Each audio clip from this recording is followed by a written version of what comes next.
হযরত ইব্রাহিম আলাইহিস সালামের বাবা বলছে, পুত তোরে আমি তেজ্য পুত্র করে বাড়ি ছাড়া করে দেব।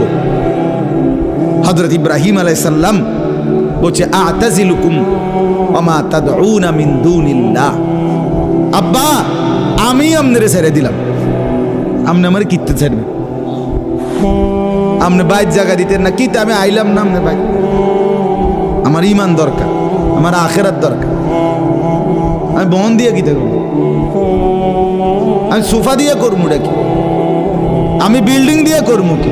যার বাপে বিল্ডিং করে দিছে না, হাতে বেড়া পরে আর বিল্ডিং করতে আসছে না। আমার কথা কয় না, বোঝেন নাই আমার কথাটা? যার বাপে জমি কিনা দিতে আসছে না, এবারে পরে এবারে ফুতে আর কোনোদিন জমি কিনতে আসছে না, তো কি আপনি যে একবার উল্টাইয়া গেছেন।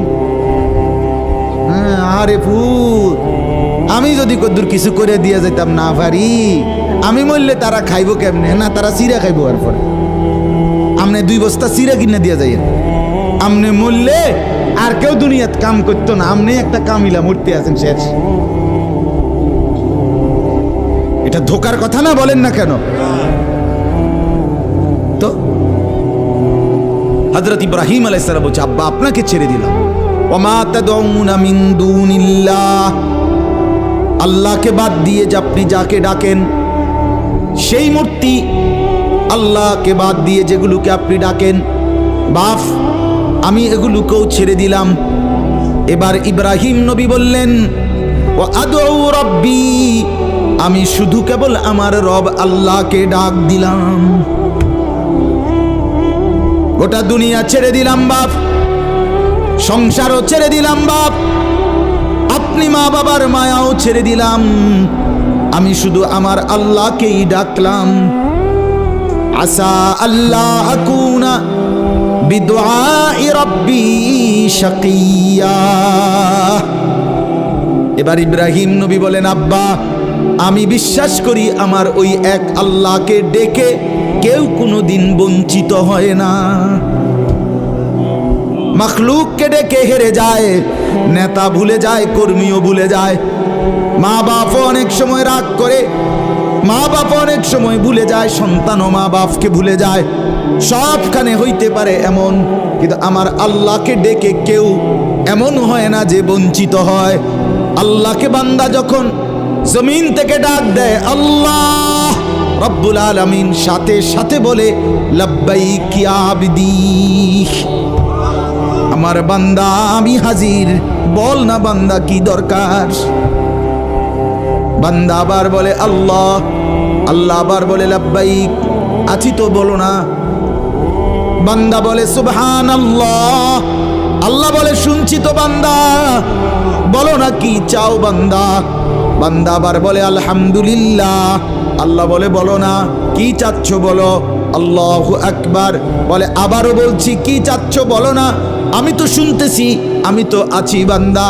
কিন্তু বান্দা যখন শুধু আল্লাহকে ডাকতে থাকে, জিকির করতে থাকে, তাসবিহ পড়তে থাকে, মনের কষ্ট দুঃখ বেদনা চাওয়া পাওয়া কিছুই বলে না, শুধু জিকির করে, শুধু জিকির করে, শুধু আল্লাহকে ডাকে, আল্লাহকে ডাকে, শেষ পর্যন্ত আল্লাহ খুশি হয়ে বলে, বান্দা তুই যেহেতু আমাকে ডেকে মজা পাইছো, ঠিক আছে বান্দা তুমি আমাকে ডাকতে থাকো, আমি আল্লাহ তোমাকে দিতে থাকি। কি লাগবে আমি তো জানি, তোর বিবি অসুস্থ আমি কি জানি না, তোর ছেলে বিদেশে অসুবিধায় আছে আমি কি জানি না, কথা বলেন, তোর যে শরীরে সমস্যা আমি কি এটা জানি না, আমি তো সব জানি, কোথায় তোর কোন মুসিবত। আল্লাহর আড়ালে কি কিছু হয়, আল্লাহর গোপনে কি কিছু হয়, তাই আল্লাহর ইচ্ছা ছাড়া কি কিছু হয়। এজন্য মোবাইলের কথা বলতে গিয়ে এতগুলোর কথা লম্বা বললাম। ছেলেদেরকে বললাম, বাবা অনেক ছেলে বসছো, মাশাআল্লাহ, আল্লাহ খুব বরকত দান করে। আজকে মুসলমানের যুবক তোমাদের ফেরার অপেক্ষা ইসলাম। তোমরা যদি নামাজি না হও, চরিত্রবান না হও, জীবনটা যদি নারীর পিছনে আর ছবির পিছনে, নর্তকীর পিছনে আর উলঙ্গ ছবির পিছনে, মদ জুয়া জিনা ব্যভিচারের পিছনে শেষ করে ফেলো।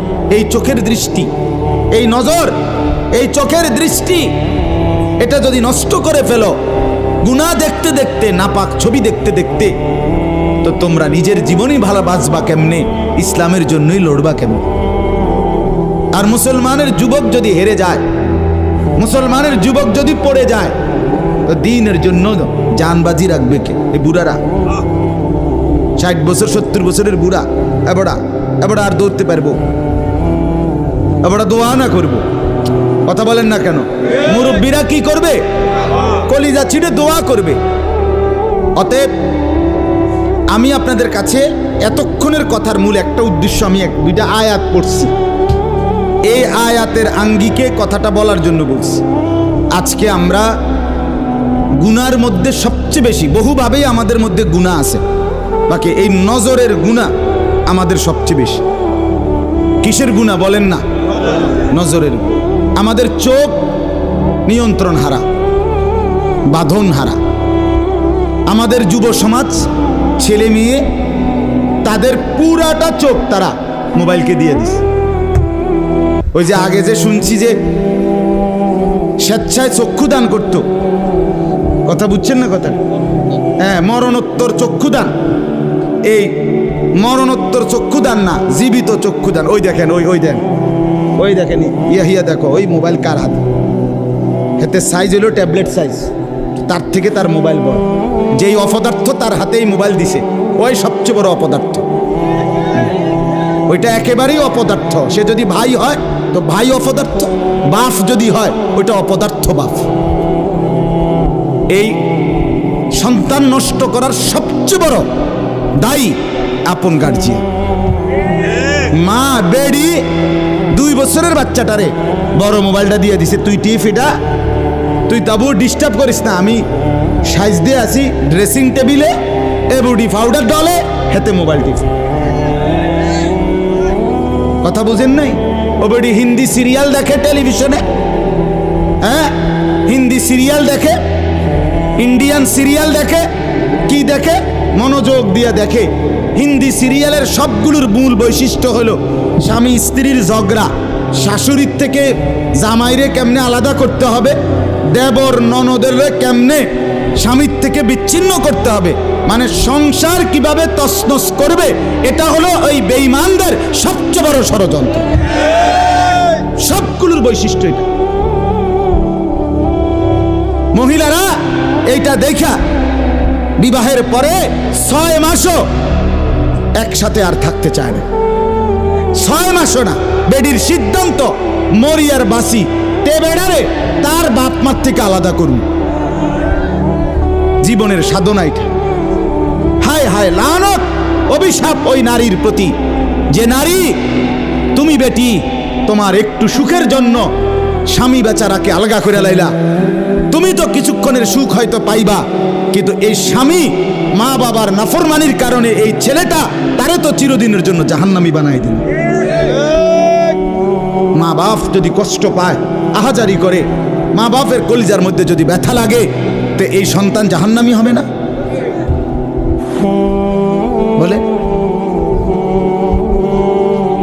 এজন্য আমরা প্রত্যেকেই এই কথাটা বলতেছিলাম। আজকে আমাদের সবচেয়ে বড় গুনাহ আমাদের ছেলেদের, আমাদের মেয়েদের, আমাদের নারীদের, আমাদের পুরুষদের, আমাদের জওয়ান, আমাদের বুড়া, আমাদের যুবতী, আমাদের বৃদ্ধা, সবার একটাই বড় রোগ। আমরা চোখ অনিয়ন্ত্রিত। বুড়া মানুষও টেলিভিশন চায়, বুড়া চাচা বাঁকা হয়ে গেছে, কাশে বেরামে ধরে গেছে, কিন্তু এবার টেলিভিশন সাউন্ড, বেডির সাউন্ড, চা দোকানে নাচ গান দেখার অভ্যাস ছোটে নাই। এমন অভ্যাস আছে কিনা বলেন না? যার নাই হেবটা রাগ না হইলেই ভালো। আর যে বেটা রাগ হইলে, আপনার এই অভ্যাস থাকলে, আপনার রাগ হইলেই কি আর আসলেই কি। অতএব নজর নিয়ন্ত্রণ করা চাই, নজর হেফাজত করা চাই, নজর সুন্দর করা চাই। অতএব আমার বাপ, আমি আপনাদের কাছে কোরআনুল কারীমের এই 2টা আয়াতের তরজমা শুনাইতে চাই।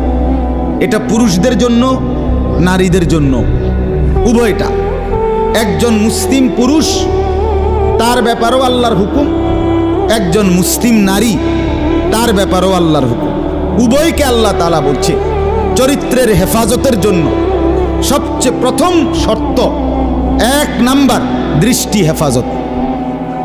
কোনো মানুষের চরিত্র সুন্দর কিনা এটার প্রমাণ তার নজর ঠিক কিনা। আমি ওই কথা শুদ্ধ কয়, ফ্যান ফিনছে, শার্ট গাও দিছে, স্প্রে লাগাইছে, কথাবার্তা এমনি কুয়াইয়া কয় জি জি জি আঙ্কেল কেমন আছেন, ভালো আছেন, এ আর মাশাআল্লাহ দেখছুনিও ভদ্র ভদ্র ভাইয়া পড়তে আছে একবারে বলা। না না না না, 1 নাম্বার পবিত্রতা, সুন্দর উত্তম আখলাক, সৎ চরিত্রবানের 1 নাম্বার বৈশিষ্ট্য হলো যে যার চক্ষু নিরাপদ, যে চোখ নিরাপদ রাখে, 1 নাম্বারে আল্লাহ তাআলা বলেন। আর চূড়ান্ত হলো যে নিজের লজ্জাস্থান হেফাজত করে। এই 2 দিকের বেড়া, মাঝখান দিয়ে এর ভিতরে যা আছে সবগুলো এতে নিয়ন্ত্রিত হবে। যে নিজের চোখকে হেফাজত করে, নামায়া রাখে ভিন নারী, হ্যাঁ, যেই দৃশ্য দেখা, যেই ছবি, যেই নাচ গান, অশ্লীল দৃশ্য, হ্যাঁ, উলঙ্গ ছবি, বেপর্দা নারী, ভিন নারী, যাকে দেখার আমার কাছে অনুমতি নাই, আল্লাহ অনুমতি দেন নাই, তার থেকে নজর যে নামিয়ে রাখে এবং নিজের লজ্জাস্থান যে হেফাজত করে, আল্লাহ কোরআনে বলছে যালিকা আযকা লাহুম, এটাই হচ্ছে সর্বশ্রেষ্ঠ পবিত্রতা। এটাই হলো সর্বশ্রেষ্ঠ, কি বলেন না, পবিত্র, সেই বড় পবিত্র। এবার এই শুদ্ধ কথা কোক আর সিটেঙ্গা কথা কোক, কথা নোয়াখাইল্লা হোক আর সিলিটটা হোক, এটা দেখার বিষয় না। দেখার বিষয় হলো তার নজর দৃষ্টি এটা নিচের দিকে কিনা, আর লজ্জাস্থান হেফাজত কিনা। এই দেখেন আল্লাহ কি বলে শুনেন। 18 নম্বর পারা 24 নম্বর সূরা, সূরায়ে নূর, এই সূরার 30 নম্বর আয়াত। আল্লাহ তাআলা বলেন, কুল, হে নবী আপনি বলুন, লিল মুমিনিন, সমস্ত মুমিন পুরুষদেরকে, মানে এই হুকুম কার্যকর শুরু হবে যেই ছেলেটা সাবালক হইছে, যেই মেয়েটা সাবালক হইছে, ওই দিন থেকে 100 কার্যকর। কোন ছেলের উপরে যেদিন গোসল ফরজ হয়েছে, প্রথম যেদিন তার বীর্যপাত হয়েছে, সেদিন থেকেই সে সাবালক, প্রাপ্তবয়স্ক, সেদিন থেকেই সে যুবক, সেদিন থেকে ইসলাম মানা পুরাটা 100 তার উপরে ফরজে আইন। ওই দিন থেকে তার 1 মিনিট 1 সেকেন্ড হিসাবের বাহিরে হবে না। প্রতি সেকেন্ড নিঃশ্বাসের জন্য তাকে মৃত্যু পর্যন্ত, মানে বালেগ হওয়ার দিন থেকে মৃত্যু পর্যন্ত যে হায়াত পাইছে, যেদূর আল্লাহর কাছে হিসাব দিতে হবে তদ্দূর। রাতের হিসাব, দিনের হিসাব, হাঁটলে বসলে উঠলে খাইলে ঘুমাইলে, এমনকি নিঃশ্বাসের হিসাবও খোদার কসম আল্লাহর কাছে দিতে হবে। কোনো মেয়ে যেদিন তার প্রথম মাসিক শুরু হয়েছে 13-14 বছর বয়সে, সেদিন থেকে সে প্রাপ্তবয়স্কা, সাবালিকা, সে যুবতী। অতএব সেদিন থেকে মৃত্যু পর্যন্ত তার হায়াত যতদিন পাইছে, একদিনের ভালো মন্দ, জায়েজ না জায়েজ, হালাল হারাম, বৈধ অবৈধ, সব কিছুর হিসাব সে আল্লাহর কাছে দিতে হবে। কথা বুঝলেন কিনা আপনি? হ্যাঁ, এটা জরুরি, এটা জরুরি। স্বামীর কারণে, শ্বশুরের কারণে, স্ত্রী মহিলা বলেন আমার স্বামী বাধ্য করছে দেবরের সাথে দেখা করা, স্বামী বাধ্য করছে ভাসুরের লগে দেখা করতে, খোদার কসম স্বামী যদি আসমান ভাঙ্গাও মাথাত ফালায়, তারপরও স্ত্রীর জন্য এই কথা মান্য করা স্বামীর হারাম। আর স্বামী যদি এই হারাম কাজের জন্য বাধ্য করে স্ত্রীকে, এই স্বামী জালেম। এই স্বামী কি বলেন না কেন, শাস্তো ভাই, জ্যাঠতো ভাই, খালতো ভাই, ফুফাতো ভাই, দুলা ভাই, তারারে কইছে বাদ বাইরা দাও, তুমি আজ্ঞায় দাও, তারা মেহমান, সব সময় কি আর আইয়েনি? হ্যাঁ, যেই স্বামী বলে, যেই শ্বশুর বলে, এই উভয়টাই জালেম। নিকৃষ্ট পাপী, সীমা লঙ্ঘনকারী, সীমা লঙ্ঘনকারী, কোনো সন্দেহ না, কোনো সন্দেহ। আল্লাহকে, আল্লাহর হুকুমের বিরোধিতা করে মাখলুকের হুকুম মানা অনুমতি নাই, অনুমতি নাই। হযরত ইব্রাহিম আলাইহিস সালামের বাবা ওনাকে মূর্তি পূজা করতে বাধ্য করতে চাইছে, করছে না, কইছে না যে নরে তেজ্য পুত্র করে দেবো বেড়া। কোরআনের আয়াত। ইব্রাহিম আলাইহিস সালাম বলছে আমনেরে আমি ছেড়ে দিলাম। কিসের জন্য? ঈমানের জন্য। কিসের জন্য বলেন না? ওয়া ইন জাহাদাকা আলা আন তুশরিকা বি মা লাইসা লাকা বিহি ইলমুন ফালা তুতি'হুমা ওয়া সাহিবহুমা ফিদ দুনিয়া মা'রুফা। কোরআনে আল্লাহ বলেন, তোমার মা বাপ যদি তোমাকে আমি আল্লাহর সাথে শিরিক করতে বলে তুমি কোনোভাবেই তার অনুসরণ করবে না। হ্যাঁ, তবে মা বাবার সাথে কষ্টদায়ক আচরণ করবে না, ব্যবহার করবে ভালো, ব্যবহার করবে উত্তম, তার গায়ে হাত দিবে না, তারে ধাক্কা দিবে না, তারে গালি দিবা না, তারে ধমক দিবা না, কিন্তু তার কথা মানবা না। কোন কথা? আল্লাহর নাফরমানির কথা। শিরিক, কুফর, নাজায়েজ, হারাম, হারাম। সেদিন আমার কাছে এক যুবক ভাই জিজ্ঞেস করছে কথা যে তার বাবা তাকে বাধ্য করতেছে তার দোকান দেখাইয়া 5 লাখ টাকা সুদে টাকা নিয়ে দিতে। মন নাই? আমি পরিষ্কার আমরা বলছি যে অসম্ভব কথা। তোমার বাপ প্রয়োজনে তোমারে ঘর থেকে বের করে দিবে, দেও। এক তো তুমি তারে গালি দিও না, কিন্তু তুমি তার এই কথা মান্য না। এ কথা মানার অধিকার? যেটা আল্লাহ হারাম করছেন সেটা বাবার কথার কারণে হালাল? আরে বলেন না কেন? যেটা আল্লাহ হারাম করছেন সেটা স্বামীর কথার কারণে হালাল না। আমি কিতা করতাম, বেডিতে এই সমস্ত ফাঁকনা কথা কইলে হইতো না। তে বেড়া বাতানে চাইলানে আমি রাইন্দা দেই, এরপরে কিতো বেডি হেতে কইতে পারবো। আরে আলাপ হোক, এসব আলাপ করলে হইতো। ফেরাউনের ঘরে বিবি আসিয়া, ফেরাউনের মতো জালেম কাফের, তার ঘরে নিজের ঈমান 100 ঠিক রাইখা দেখায় দিছে পৃথিবীবাসীকে যে জমিনে ফেরাউনের চাইতে বড় কাফের কে হবে। আমি তার ঘরে থাইকে ঈমানদার থাকছি, আমি স্ত্রী আসিয়া, আমি জান্নাতি। অতএব পৃথিবীর সবচেয়ে বড় জালেমের ঘরে থাকলেও, পাপীর ঘরে থাকলেও তোমাকে আখিরাত বরবাদ করতে পারবা না। আল্লাহ আমাদের মা বোনদেরকে বুঝার তৌফিক দান করে, আপনাদেরকেও বুঝার তৌফিক দান। নিজের স্ত্রী, নিজের কন্যাকে বাজারের পণ্য বানাবেন না। আত্মমর্যাদা বহুত বড় সম্পদ, গায়রত। আপনার স্ত্রী বেপর্দা বাজারে বাজারে ঘুরে রাস্তার পুরুষ রাক্ষসের মতো তাকাইয়া দেখে, আপনার আত্মসম্মানে লাগে না, আপনি বেগায়রত, আপনি পুরুষ নামের কলঙ্ক। আপনার মেয়ে বেপর্দা হাঁটে, 8-7 কাপড় পরে, টাইট কাপড় পরে, জামা পরে, রঙ্গিলা পাউডার শিয়া সাজ্জা রাস্তার বখাটে দুই পাশে কুত্তার মতো দুই পাশে গুরগুর গুরগুর কইরা পিছনে পিছনে ঘুরে। আমনে বাপ হইয়া জানেন, মেয়ে মা হইয়া দেখছেন, আমনের গায়ে লাগে না, কলিজায় লাগে না। আপনি বেগায়রত, আত্মমর্যাদাহীন পুরুষ আপনি।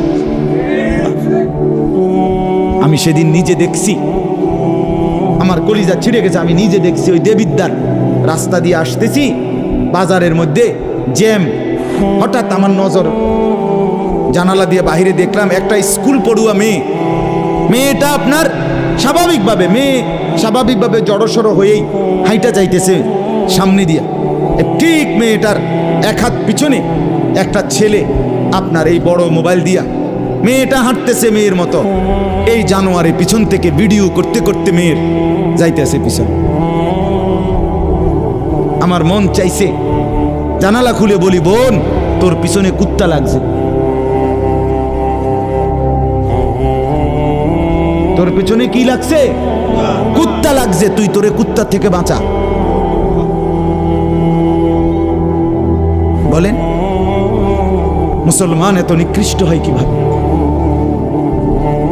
আমরা নিজে কিতাবে পড়ছি, এই আজকেও পড়ছি ইয়াহিয়া, এই বইটা ফিলিস্তিনি বই। এটাতে লেখা আছে পৃথিবীর পশ্চিম প্রান্তে, মনে করেন পৃথিবীর এদিকে শেষ প্রান্তে যদি কোনো মুসলমান বোন নির্যাতিত হয়, খোদার কসম পৃথিবীর পূর্ব প্রান্তের শেষ মুসলমানের উপরও ফরজ ওই বোনের ইজ্জতের বদলা নেও। এটা মাসাল। কথা ছিল এই, মুসলমানের যুবক হবে মা বোনের ইজ্জতের পাহারাদার।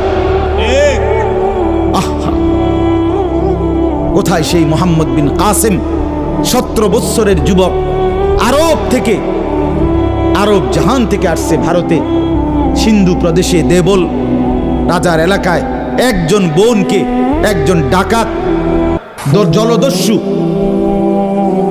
একজন পানির ডাকাত জলদস্যু তৎকালীন জামানায় একজন মুসলিম বোনের গায়ের ওড়না ধরে টান দিছিল। তখন ওই বোন চিঠি পাঠাইছিল হাজ্জাজ ইবনে ইউসুফের কাছে আরব দেশে, হাজ্জাজ তুমি বেঁচে থাকতে তোমার মুসলিম বোনের গায়ের ওড়না ধরে টান দিছে বেঈমান কাফের, তুমি এর বদলা নিবা কিনা আমি শুনতে চাই। হাজ্জাজ ইবনে ইউসুফ আমরা কিতাবে পড়ছি এরকম চেয়ার ছেড়ে লাফ দিয়া দাঁড়াইয়া চিৎকার দিয়ে বলছে, বোন আমার, গোটা আরবের সমস্ত মুসলমান যুবক প্রয়োজনে জান দিবে, আরবের সমস্ত যুবকের কলিজা যাবে, জান দেবে, শাহাদাত বরণ করবে প্রয়োজনে, তবু আমি তোমার এই বেইজ্জতির বদলা নেব। 3 বার সেনাবাহিনী পাঠাইছে সে, 3 বার, প্রথম 2 বার পরাজিত হইছে মুসলিম বাহিনী, তৃতীয়বারে নিজের একমাত্র মেয়ের জামাই মোহাম্মদ ইবনে কাসেম রাহমাতুল্লাহ আলাইহি, এই উনি ওনারে দিয়া এরপরে এই সিন্ধু দেবল রাজাকে পরাজিত করে ওই বোনকে জেলখানা থেকে উদ্ধার করছে এবং এই হিন্দু রাজার এলাকায় কালেমার পতাকা উড়াইয়া দিছে। হ্যাঁ, সেখান থেকেই এই ভারতীয় উপমহাদেশে মুসলমানদের যাত্রা, ইসলামের সূচনা। এক বোনের ইজ্জতের জন্য ধর্ষিতা হয় নাই, কাপড় টান দিছে কেন?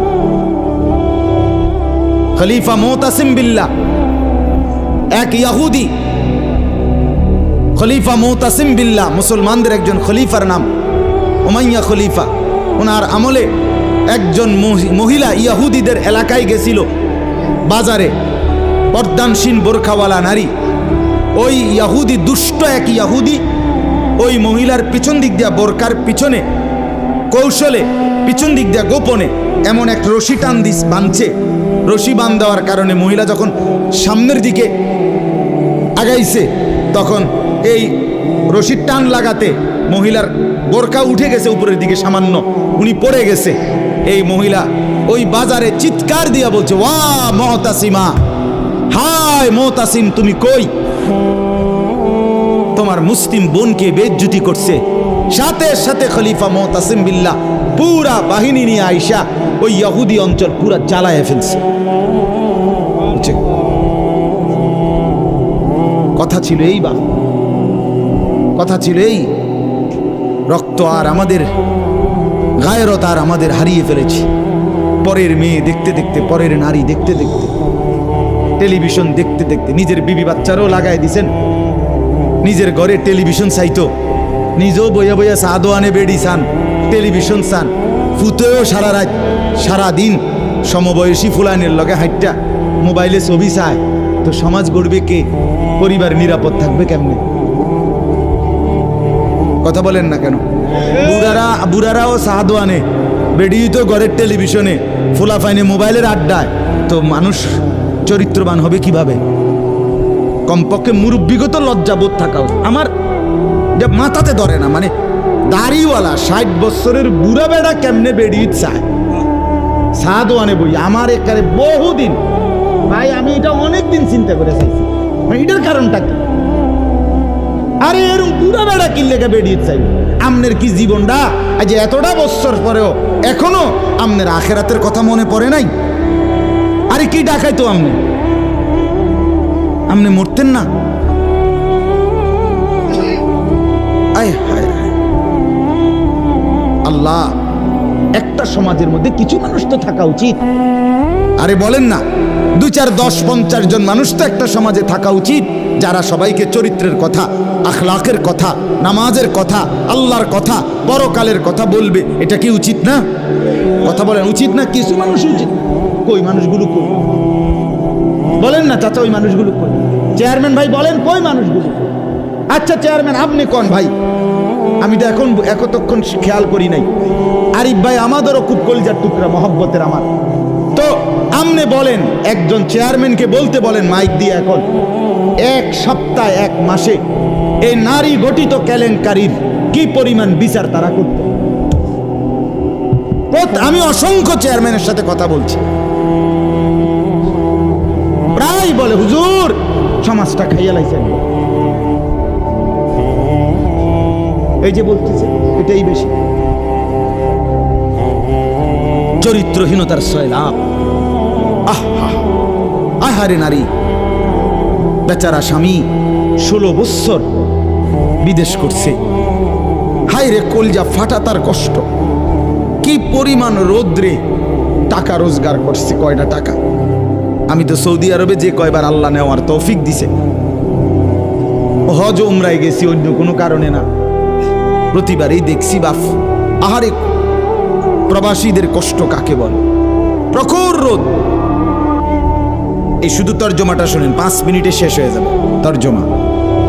আল্লাহ তাআলা বলেন কুল্লিল মুমিনিনা, হে নবী আপনি মুমিন পুরুষদেরকে বলেন। তাহলে পুরুষ বলতে কি বুঝাইছে বুঝছেন তো এটা নাকি? যেদিন থেকে সাবালক, আর মহিলা যেদিন থেকে তার মাসিক শুরু হয় প্রথম, সেদিন থেকে নারী। আল্লাহ বলেন হে নবী প্রত্যেক পুরুষকে বলেন ইয়াগুদ্দু মিন আবসারিহিম ওয়া ইয়াহফাজু ফুরুজাহুম, তারা যেন বাধ্যতামূলক দুইটা কাজ করে। এক, ইয়াগুদ্দু মিন আবসারিহিম, তারা যেন তাদের চোখ নিচের দিকে নামায় ভিন নারী থেকে, নাজায়েজ দৃশ্য থেকে, যে জিনিস দেখার অনুমতি নাই, যেই ছবি দেখার অনুমতি নাই, যেই নারীকে দেখার অনুমতি নাই, তার থেকে যেন তারা চোখ নামায়। ওয়া ইয়াহফাজু ফুরুজাহুম, এবং প্রত্যেকটা মুমিন যেন নিজের লজ্জাস্থানকে হেফাজত করে। নিজের লজ্জাস্থান হালালভাবে অনুমোদিত ছাড়া, স্বামী স্ত্রীর পবিত্রতা ছাড়া অন্য কোনো ক্ষেত্রে নিজের লজ্জাস্থানকে হারামভাবে যেন ব্যবহার না করে। নিজের হাত দ্বারা কোনো অবৈধ কাজ যেন না করে, নিজে পুরুষ যেন কোনো অবৈধ নাচ না করে, ভিন নারীর সাথে যেন নিজের লজ্জাস্থানের জিনা বেবিচার, যেন অসভ্যতা অশ্লীলতা এমনটা যেন না করে। আল্লাহ বলেন যালিকা আজকা লাহুম, কি হবে এতে? আল্লাহ বলে এটাই হবে সর্বশ্রেষ্ঠ পবিত্রতা। এটাই কি বলেন না? সর্বশ্রেষ্ঠ পবিত্রতা। ইন্নাল্লাহা খাবীরুম বিমা ইয়াসনাউন, আল্লাহ বলে যত কৌশলে, যত ফন্দিতে, যত বুদ্ধিতে, যত সিক্রেটে, যত গোপনে তোমরা যে যাই করো, আমি আল্লাহ 100 খবর রাখি। আমার কাছে গোপন কিছু গোপন নেই। অন্তরের হালাত, বাহিরের হালাত, কক্সবাজারের দৃশ্য আর বাড়ির দৃশ্য, রাত গভীরের দৃশ্য, দিনের আলোর দৃশ্য, গোপন জায়গায়, হোটেলে, রেস্তোরাঁয়, অথবা পার্কে, বিনোদন কেন্দ্রে, অথবা মোটরসাইকেলে আরেক বেটার মেয়ে আরেক দিকে নিলাগা, যাই নাও, যেখানেই নাও, যত গোপন জায়গায়, মা দেখে নাই, বাবা দেখে নাই, গ্রামবাসী শুনে নাই, কেউ জানে নাই, কিন্তু আল্লাহ বলে বান্দা আমার খবর আছে, আমার থেকে আড়াল করতে পারবে না। অতএব চোখের হেফাজত, চোখের হেফাজত। বুড়া মানুষ আপনাদেরকে মৃত্যু পর্যন্ত, 90 বছরের বুড়া, আমার বুড়া হয়ে গেছি, বয়স হয়ে গেছে না, মানুষের শরীর আড্ডি মাড্ডি বয়স হয়। শাহওয়াত, শাহওয়াত যেটাকে বলে, কামনা বাসনা, এটা কখনোই বুড়ো হয় না, বুড়ো হয় না। হ্যাঁ, সোজা কথা, আমি খোলামেলা বললাম, শাহওয়াত কি হয় না? বুড়ো হয় না। এজন্য বালেগ থেকে বৃদ্ধ পর্যন্ত সবাই এই হুকুম। 2 নাম্বার আল্লাহ বলেন 31 নম্বর আয়াত, অকুল্লিল মুমিনাতি ইয়াগুদুদনা মিন আবসারিহিন্না ওয়া ইয়াহফাজনা ফুরুজাহুন্না, হে নবী আলাদাভাবে আপনি মুমিন মহিলাদেরকেও বলেন, নারীদেরকেও বলেন, তারাও যেন এই 2টা কাজ করে। কি? চোখ নামিয়ে রাখে, চোখ নামিয়ে রাখে। কোনো নারী যেন রাস্তার পুরুষ, ভিন পুরুষ যাদেরকে দেখার অনুমতি নাই, এই যে দেবর, এই যে ভাসুর, চাচাতো ভাই, মামাতো ভাই, ফুফাতো ভাই, খালাতো ভাই, দুলা ভাই, এরকম মানুষগুলো যাদেরকে দেখার অনুমতি নাই, রাস্তার পুরুষ যাদেরকে দেখার, চোখ ফেলার অনুমতি নাই, তাদের থেকে যেন চোখ নামিয়ে রাখে। ওয়া ইয়াহফাজনা ফুরুজাহুন্না, আল্লাহ বলে প্রত্যেক নারীকে বলেন, হে নবী, তারাও যেন তাদের লজ্জাস্থানের হেফাজত করে। এক নারীর সতীত্ব, তার ইজ্জত, তার সম্ভ্রম, এটাই তার জীবনের সবচেয়ে বড় সম্পদ। যে নারী সতীত্ব হারা, যে মেয়ে ইজ্জত হারা, তার জীবনে আর 2 পয়সার কোনো মূল্য নাই। জন্তু জানোয়ারের কোনো মূল্য থাকতে পারে, কিন্তু এই বেহায়া, বেশরম, লজ্জা হারা, ইজ্জত হারা, যেটা যদি কেউ ধর্ষিতা হয় নাই কিন্তু পর পুরুষের সাথে অবৈধ সম্পর্ক করে, হারাম প্রেম করে, ভিন পুরুষের সাথে নিজের ইজ্জত নষ্ট করেছে, নিজের চরিত্র নষ্ট করেছে, খোদার কসম তার 2 পয়সার কোনো মূল্য এই সমাজে, দুনিয়াতে, আখেরাতে কোথাও নাই। সে ঘৃণিত, সে লাঞ্ছিতা নারী, এটার আর কোনো মূল্য নাই। এই জন্য বিবাহ বহির্ভূত প্রেম করার পরে, বিবাহ করার পর এই বিবাহ আর টেকে না। আমার কাছে বলি, হুজুর কি গভীর সম্পর্ক ছিল, এখন বিয়ে করলাম, 8 মাস না যাইতেই সংসারটা জাহান্নামের টুকরা হয়ে গেছে। আমি বললাম মূল কারণ হইল বিয়ার আগে আমনো হেবুডির কোনো দোষ ধরেন নাই, হেবুডিও আমনের কোনো দোষ ধরেন নাই, শুধুই কেবল ভালোই বাসছেন, কিচ্ছু আর কোনো ত্রুটি দেখেন নাই। তুমি না খুব ভালো, ও না এত ভালো, এটি তো ছিল আগে, যে সময় আপনি বালা বালা খাওয়াইছেন, চটপুটি, নুডলস, তারপরে বিভিন্ন বার্গার, এই সময় তো আরামে কথা কইছে। এখন যখন বিবাহ হয়ে গেছে, সংসার শুরু হয়েছে, এখন নুনের মধ্যেও দোষ, চিনির মধ্যেও দোষ। নুনও আগের মতো কড়া লাগে না, চিনিও আগের মতো মিঠা লাগে না। কথা বুঝেন না? এখন ভালোবাসা ঠুস। ভালোবাসা কি? এজন্য আল্লাহ বলেন, নারীকে বলেন নজর নামাইতে এবং নিজের লজ্জাস্থান হেফাজত করতে, বাকিটা অন্য কোনো দিন। আল্লাহ তাআলা আমাদের প্রত্যেক পুরুষ, নারী, যুবক, যুবতী, জওয়ান, বুড়ো প্রত্যেককে নিজের চরিত্রের সৌন্দর্যের জন্য চোখ দৃষ্টি নামানো এবং লজ্জাস্থান হেফাজত রাখবার তৌফিক দান করেন। আল্লাহ তাআলা কবুল করেন।